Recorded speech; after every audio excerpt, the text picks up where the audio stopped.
G'day folks, I'm just back here at the outdoor fire pit in front of my little home,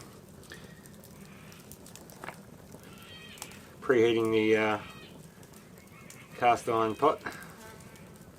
Going to do a pork roast over the coals. I'm just building up a fire big enough to create me some coals. But first, I caved, I went out and I bought a solo stove. Solo stove, twig stove, solo stove light. So I'm going to use it for the first time, see how well it works. Probably a hell of a lot better than the one I made. Boil some water and have my afternoon coffee. There it is. Well, that's the pot. This little special got a 900ml pot.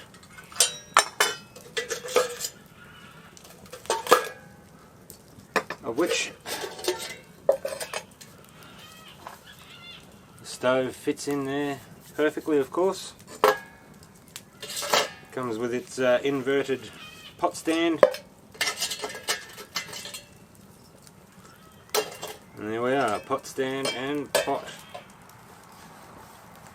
So I'm going to get this underway. I've got a bunch of sticks ready. Let's see how we go. I need to put a bit of metal on the surface of this table first, lest I burn it down. Ooh, fire's hot from here.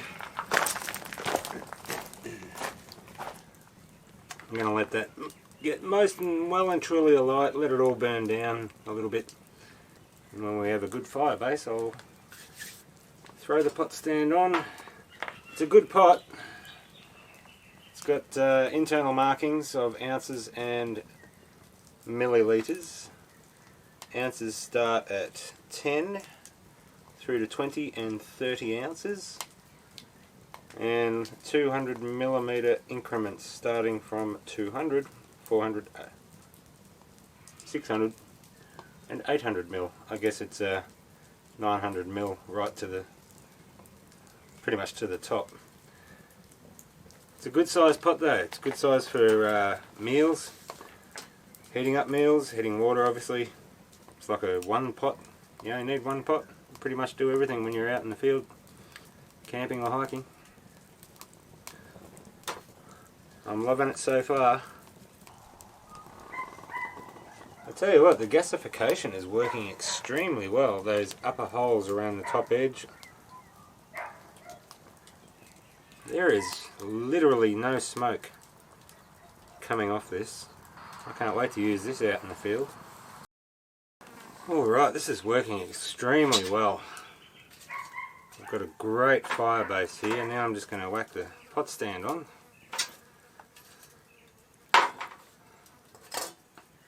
And I've got about, what have I got? Well, I've definitely got more than 1 cup, so I've probably got about a cup and a half, almost 400ml, and probably, you know, about 12, 13 ounces or something like that. So I'm going to put a few more sticks in here. Wants to die down now, so it does that pretty quickly. I'm going to put the pot on with the lid. The lid has a little rubber top of the handle there, although the handles don't. I'm sure they won't get as hot. Let's go for a timer. Stopwatch and start. So yeah, probably about, definitely enough for 1 cup, probably about a cup and a half I would say. So really all you get is you get the initial smoke of the new wood starting to burn, but once it takes, boom, the smoke disappears. It's brilliant. Alright, I've got to keep stoking this fire up, building up as much as a coal base as I can for the Dutch oven. Just throwing the occasional stick in there. Ooh, gets pretty hot around the edge there. Be careful. It's good when the wood's dry. They catch a light pretty quick. 3 minutes and 15 seconds.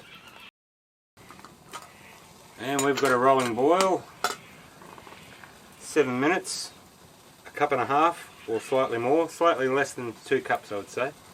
We've got a rolling boil at 7 minutes. You can see the steam, I don't need to show you the rolling boil.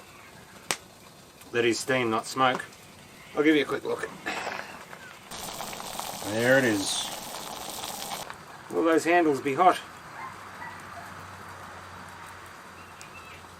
Oh, I can grab them. Off it comes. It is hot at the top. Got to hold it in the middle there. Probably have something on you anyway, just to not use your bare hands. I'll let all that burn down.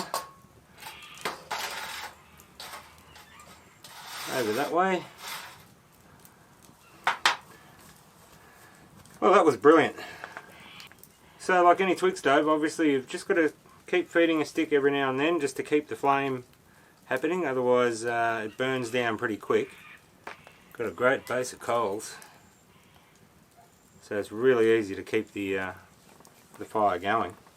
And if the flames do disappear, it takes seconds to arc up again once you put a fresh piece of wood in there. Alright, coffee time.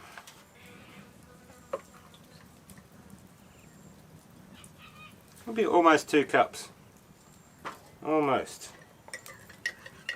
Not bad, 7 minutes.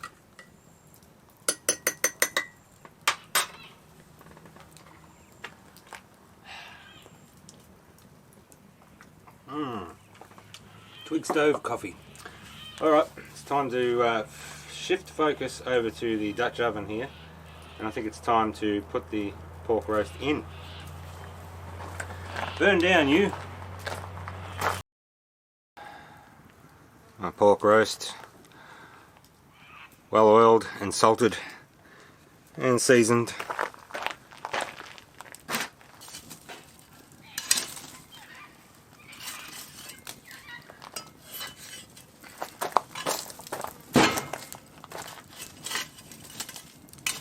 Okay, so I can sit this on coals because I have a trivet inside the pot. The meat won't be sitting on the bottom fully. So I just need to get a spot over here.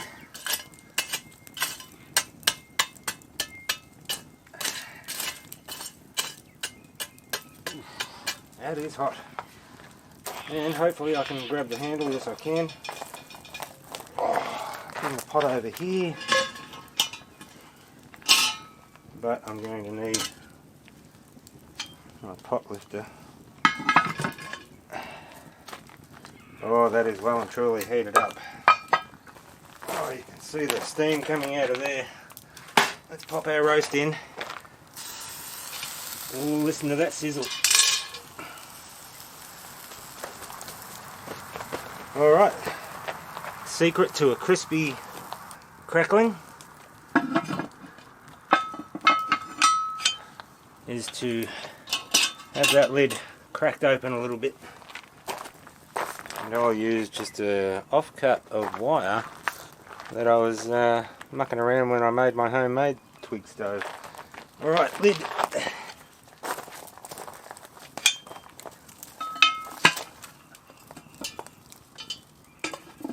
That will let the steam escape. Okay, now to shovel some coals onto the top of that.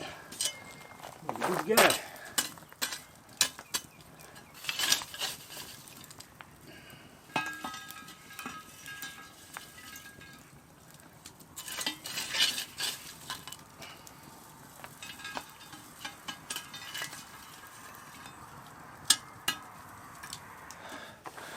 Well, what time did we put that on?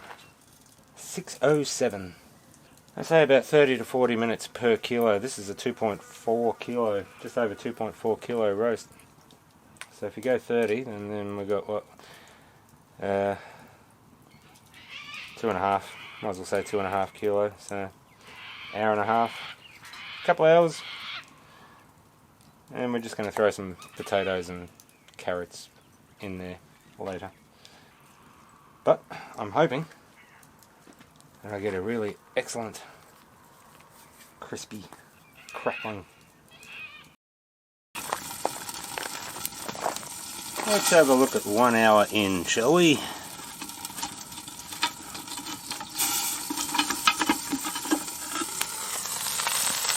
Oh my goodness. It is looking good. Have a look at that. It's great on one side. Maybe I need to shift the other side. Let's do a 180 turn.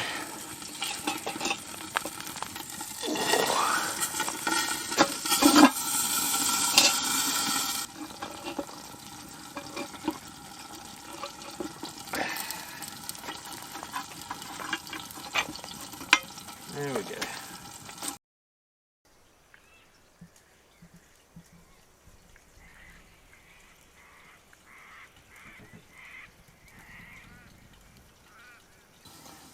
Well, the evening couldn't get any more perfect. Not a breath of wind. Not a cloud in the sky. And a near full moon already up above the horizon.